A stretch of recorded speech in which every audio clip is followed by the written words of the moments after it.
شروع اللہ کا نام لے کر جو بڑا مہربان نہایت رحم والا ہے۔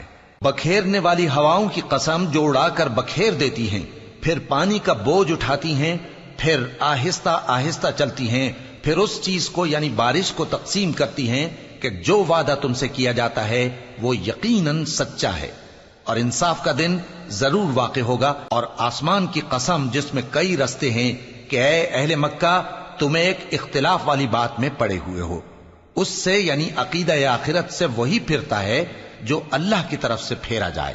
اٹکل دوڑانے والے ہلاک ہوں جو بے خبری میں بھولے ہوئے ہیں، پوچھتے ہیں کہ جزا کا دن کب ہوگا؟ وہ دن ہوگا جب ان کو آگ میں عذاب دیا جائے گا۔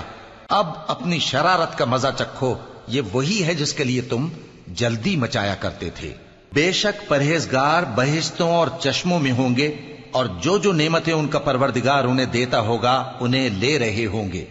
بے شک وہ اس سے پہلے نیکیاں کرتے تھے، رات کے تھوڑے سے حصے میں سوتے تھے اور صبح کے اوقات میں بخشش مانگا کرتے تھے، اور ان کے مال میں مانگنے والوں اور نہ مانگنے والوں دونوں کا حق ہوتا ہے۔ اور یقین کرنے والوں کے لیے زمین میں بہت سی نشانیاں ہیں اور خود تمہاری جانوں میں، تو کیا تم دیکھتے نہیں؟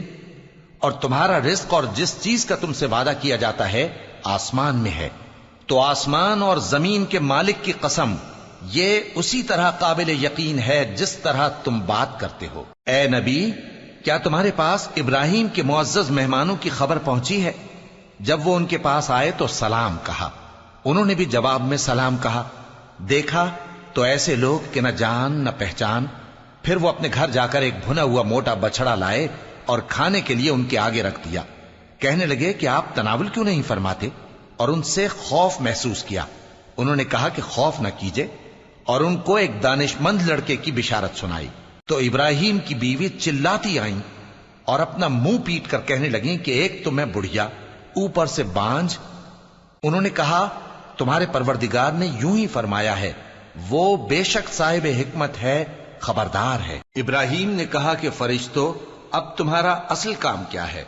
انہوں نے کہا کہ ہم گناہگاروں کی طرف بھیجے گئے ہیں تاکہ ان پر گارے کی پتھریاں برسائیں جن پر حد سے بڑھ جانے والوں کے لیے تمہارے پروردگار کے ہاں سے نشان کر دیے گئے ہیں۔ پس وہاں جتنے مومن تھے ان کو ہم نے نکال لیا، پھر اس بستی میں ہم نے ایک گھر کے سوا مسلمانوں کا کوئی گھر نہ پایا، اور جو لوگ عذاب علیم سے ڈرتے ہیں ان کے لیے ہم نے وہاں نشانی چھوڑ دی۔ اور موسیٰ کے حال میں بھی نشانی ہے، جب ہم نے ان کو فرعون کی طرف کھلا ہوا معجزہ دے کر بھیجا تو اس نے اپنی قوت کے گھمنڈ پر منہ موڑ لیا اور کہنے لگا یہ تو جادوگر ہے یا دیوانہ۔ تو ہم نے اس کو اور اس کے لشکروں کو پکڑ لیا اور ان کو سمندر میں پھینک دیا، اور وہ کام ہی قابل ملامت کرتا تھا۔ اور عاد کی قوم کے حال میں بھی نشانی ہے، جب ہم نے ان پر نامبارک ہوا چلائی، وہ جس چیز پر چلتی اس کو ریزہ ریزہ کیے بغیر نہ چھوڑتی۔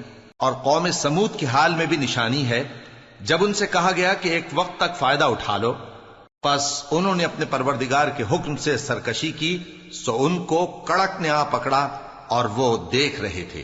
پھر وہ نہ تو کھڑے رہنے کی طاقت رکھتے تھے اور نہ مقابلہ کر سکتے تھے، اور اس سے پہلے ہم نوح کی قوم کو ہلاک کر چکے تھے۔ بے شک وہ نافرمان لوگ تھے۔ اور آسمان کو ہم ہی نے اپنی قدرت سے بنایا، اور ہم کو ہر طرح کی قدرت ہے، اور زمین کو ہم ہی نے بچھایا، تو دیکھو ہم کیا خوب بچھانے والے ہیں۔ اور ہر چیز کے ہم نے دو دو جوڑے بنائے تاکہ تم نصیحت حاصل کرو۔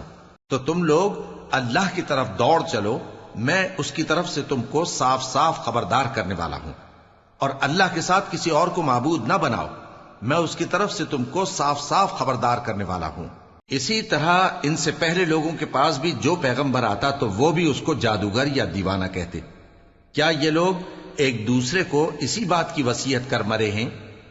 نہیں، بلکہ یہ شریر لوگ ہیں۔ تو اے نبی ان سے منہ موڑ لو، تم کو ہماری طرف سے ملامت نہ ہوگی، اور نصیحت کرتے رہو کہ نصیحت مومنوں کو نفع دیتی ہے۔ اور میں نے جنوں اور انسانوں کو اسی لیے پیدا کیا ہے کہ وہ میری عبادت کریں۔ میں ان سے رزق تو نہیں مانگتا، اور نہ یہ چاہتا ہوں کہ وہ مجھے کھانا کھلائیں۔ اللہ ہی تو سب کو رزق دینے والا ہے، زور آور ہے، مضبوط ہے۔ سو کچھ شک نہیں کہ ان ظالموں کے لیے بھی عذاب کی نوبت مقرر ہے، جس طرح ان کے ساتھیوں کی نوبت تھی۔ تو ان کو مجھ سے عذاب جلدی نہیں طلب کرنا چاہیے، پھر جس دن کا ان کافروں سے وعدہ کیا جاتا ہے اس سے ان کے لیے خرابی